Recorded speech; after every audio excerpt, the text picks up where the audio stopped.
Os monçoeiros eram exploradores movidos pelo sonho de conquistar o poder através da descoberta de ouro e outras riquezas. Este é um assunto que resgata a história de um período de desenvolvimento da região do estado de Mato Grosso do Sul.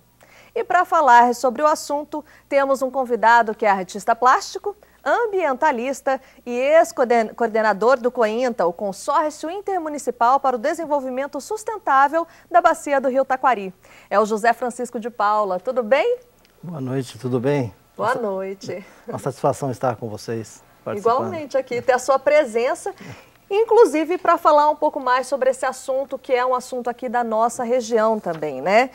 Então, assim, para iniciar, como eram essas incursões, como elas aconteciam e qual foi a importância delas para a conquista do país?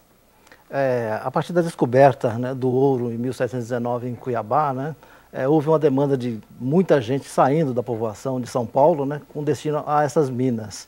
Como não havia ainda pelos sertões, né, caminhos oficiais, estradas, né, o caminho viável para o deslocamento era através dos rios, né? Então se construíram canoas com tecnologia nativa, né? As canoas diferentes das que navegavam no mar, e o pessoal em larga escala saíram de São Paulo, né? Com direção às minas do Cuiabá. Isso equivaleria a dizer hoje, para se ter uma noção, como foi a corrida do ouro à Serra Pelada, né? Milhares e milhares de pessoas se deslocando com destino às minas do Cuiabá à procura do ouro. E esse deslocamento fez com que o país ganhasse, se desenvolvesse, né? Ampliando as suas áreas para o interior ainda que era desconhecido e despovoado. E o nome Monções, como se originou? Os portugueses, né, já estavam habituados com as Índias, né? E lá no Oriente o fenômeno monções era relacionado com a questão das chuvas, né? Você tinha ventos que sopravam do oceano ou sopravam para dentro do oceano ou para dentro do continente. E esses ventos eram chamados ventos de monções. Então as embarcações aproveitavam o horário propício, o tempo propício, para poder se deslocar de uma a outra parte, né? Quando se descobriu o ouro em Cuiabá, né, os primeiros navegantes descobriram que existia um tempo propício para a navegação. Você teria que sair de São Paulo, né, em determinado tempo, em que as águas estavam altas para a navegação, né, e sair de Cuiabá também num tempo favorável. Isso lembrou muito a questão das monções indianas. Então, com o fluxo de navegação de embarcações que era grande, semelhantemente à Índia, né, então também se denominou o termo monções para esse fenômeno de deslocamento das minas em direção às minas do Cuiabá. Mais uma herança dos colonizadores também aqui então, né?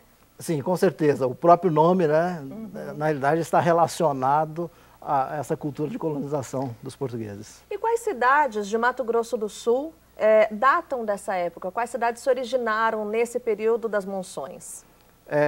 O fenômeno das monções, ela foi precursora de povoamentos, né? Alguns povoamentos datam já dessa época, né? E outros, né, foram formados roças, algumas desapareceram, depois ressurgiram novamente, né?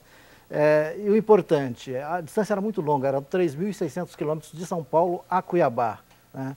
Então você sair com uma expedição de 300 pessoas, 3.000 pessoas, como foi no caso do governador que veio para as minas, né? Você tinha que ter uma logística muito bem engendrada, né? Então houve a necessidade de, ao longo do caminho, desde a saída de São Paulo até a chegada das minas, de pontos de reabastecimento, né? Onde você poderia comprar víveres e se manter. E foi aí que começou o nosso estado, né, a ser povoado, em função das roças, das plantações, né? E desse pessoal que fornecia o material necessário a essas expedições. Construção de canoas, né? Construção de balaios para levar a criação, para transportar o gado, não só de alimentos, mas uma série de outros produtos, né? Que fez com que o interior de São Paulo se desenvolvesse e a região de Mato Grosso e Mato Grosso do Sul também crescesse, né? E várias foram as cidades que começaram. Inicialmente nós tivemos no percurso, que era exatamente a metade do percurso, a fazenda, ou então o sítio daquela época, a roça, de Camapuã, que era o único ponto terrestre em que a expedição passava, né, de aproximadamente 18 quilômetros, e se instalou uma fazenda ali a partir de 1719. Então esse, na realidade, foi um dos povoados mais antigos de Mato Grosso do Sul, né, na época, e que futuramente culminou, né, posteriormente agora com a cidade de Camapuã, né? E posteriormente Coxim foi surgindo também, né, ao longo dessa rota, Corumbá e a região toda até se chegar a Cuiabá, em Mato Grosso. E Inclusive, essa rota hoje é motivo para que turistas venham e visitem e refaçam os passos que foram feitos na época da exploração. Qual que é a importância desse turismo antropológico para a população local e para também quem vem conhecer? Nós temos uma tradição aqui nessa região norte de Mato Grosso do Sul do turismo da pesca, né? Então, a partir da década de 70 se desenvolveu muito o turismo da pesca. As cidades de Coxim, Rio Verde, Sonora, né? Existe uma infraestrutura de pescadores, de pessoas que conhecem a região, né? E de barcos que navegam para essa região. Com o declínio da pesca, houve a necessidade de se buscar uma alternativa de desenvolvimento econômico que pudesse estar utilizando isso, né? E a Rota das Monções vem nesse sentido, né?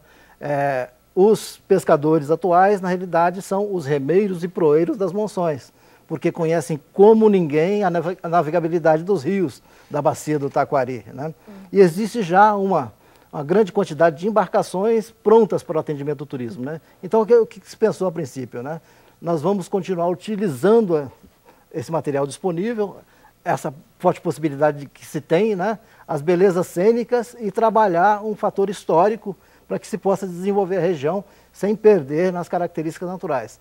Então, a Rota das Monções é uma possibilidade de conhecer o Pantanal e conhecer a história do Brasil e da América do Sul ao mesmo tempo. E sempre lembrando que é importante também preservar, né? Os turistas que vêm, mas a gente ter essa busca pela preservação da natureza no local. Ah, sim, com certeza, né? Dentro disso foi se pensado, né, de como se trabalharia a questão, não só a questão turística, né, a questão cultural de resgate de tudo aquilo que estava relacionado à Rota das Monções, mas a questão ambiental, né? Foram criadas unidades de conservação ao longo, protegendo alguns sítios especiais, né? Alguns panoramas excepcionais de beleza e que estão protegidos, né, a nível de estado e a nível de município. Então a Rota das Monções também acrescenta esse caráter ambiental, né? E as pessoas que vêm também vêm ver essas coisas, né? Hoje nós temos recebido turistas que são observadores de pássaros, observadores de formiga, de insetos, né? De onde não a gente só vê de também peixe. tantas fotos maravilhosas que saem também, né? São esses turistas que registram a natureza para nós, né? Sim, com certeza, né? Cachoeiras exuberantes, né? Aquilo que parecia as dificuldades daquelas cachoeiras enormes para a navegação, né? Para o turista é maravilhoso, né? Para o público em geral é ótimo e maravilhoso. Tá bom. De Paula, muito obrigada pela sua presença aqui conosco hoje, trazendo essas informações importantes sobre o turismo também.